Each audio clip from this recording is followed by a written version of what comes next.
Joining us now is our friend Marc Morano, the head of ClimateDepot.com. Hello, Marc.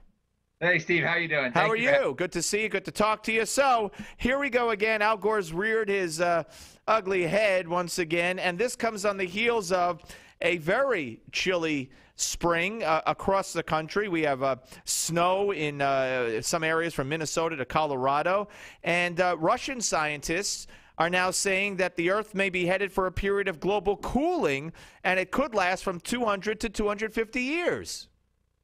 Yeah, this is amazing. In fact, many Russian scientists over the years, at least 5 years or more, have been saying at least 100 or many hundreds of years of global cooling.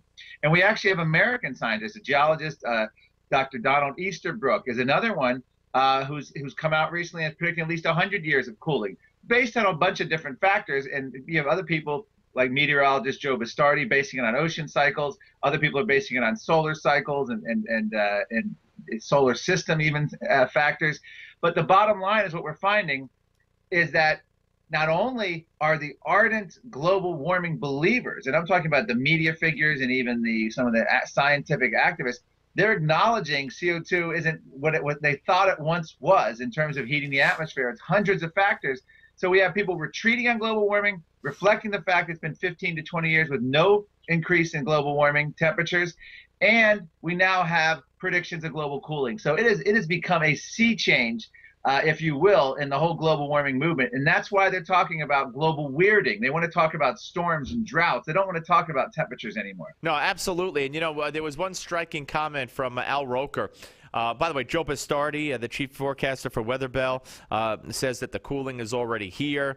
He attributes it to the fact that the ocean may be absorbing extra heat. The Russian scientists are talking about the sun heading into a less active cycle that will affect different aspects of climate over the Earth. But Al Roker, they were talking about a poll where people disbelieved or questioned that global warming was part of a broader poll. And he said, I got two words for them: Hurricane Sandy. As if that means anything, even if there were global warming. What does that mean? It's one storm when we have a history of worse storms dating back to the 1800s.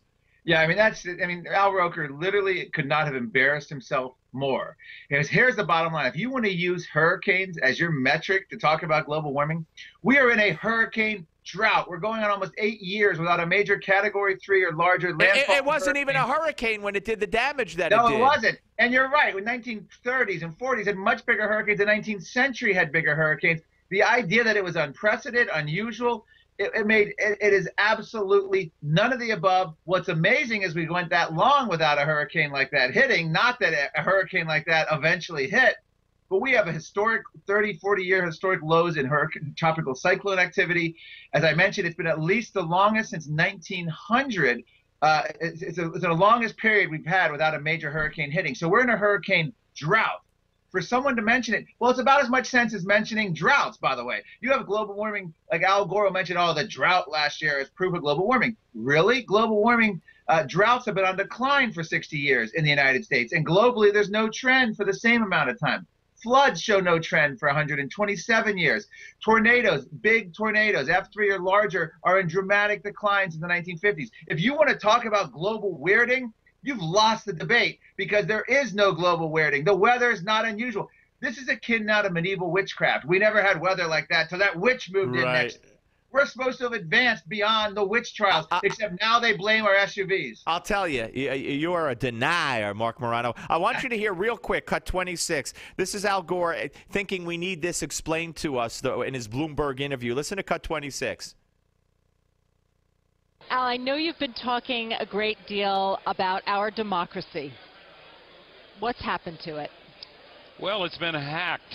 That's a computer term when the operating system of a computer is taken over and the computer is forced to do things that the owner doesn't want it to do.